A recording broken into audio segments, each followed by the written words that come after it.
Morning, boys. This is not about modeling, so if you don't want to watch or listen, shut it off now.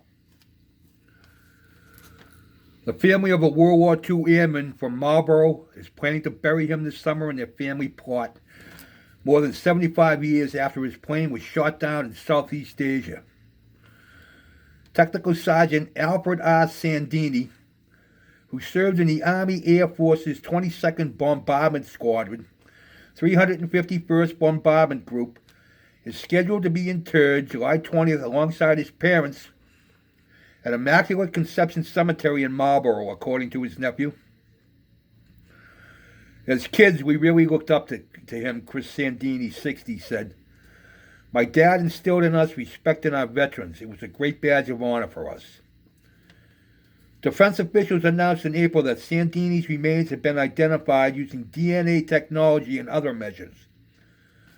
Sandini enlisted right after the Japanese attack on Pearl Harbor. Eventually, 3 more of his 5 brothers would join the war effort, according to Chris Sandini, who was born nearly 15 years after his uncle Alfred's death. Chris Sandini's 90-year-old father, John, also fought in World War II after he tricked his mother into signing paperwork, allowing him to enlist even though he was underage, according to family law. She didn't know what she was signing, apparently, Chris Sandini said.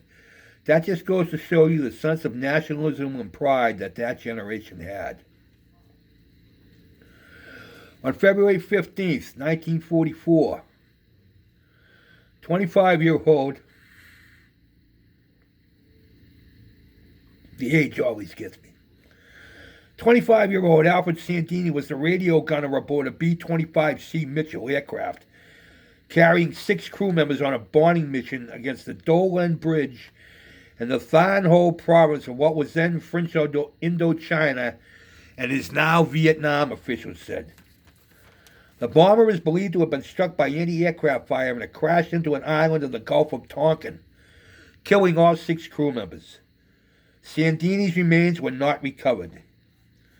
He was memorialized on the walls of the missing at the Manila American Cemetery in the Philippines, an American Battle Monuments Commissioner site. Because he has now been identified, a rosette will be placed next to his name there, officials said.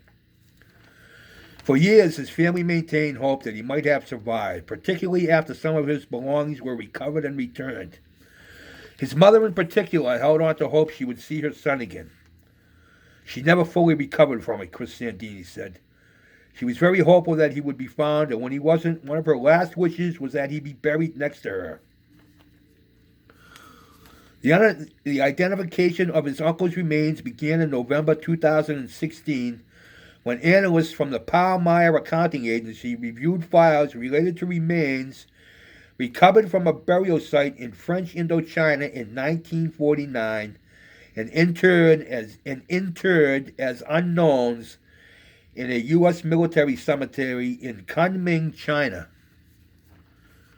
Using forensic dental and anthropological analysis, mitochondrial DNA compared with samples from surviving Sandini family members and circumstantial and material evidence, analysts were able to identify his remains among the materials. For John Sandini, the last surviving brother, the recovery of the remains will bring a long-denied chance to say goodbye. As he has aged into his 90s and grown frail, John Sandini and his family have wondered why he has clung to life, as said. Now it seems to make sense. Maybe there's a reason that he had to hold on, Chris Sandini said. It would have been very disappointing not to be able to share that with him. Welcome home.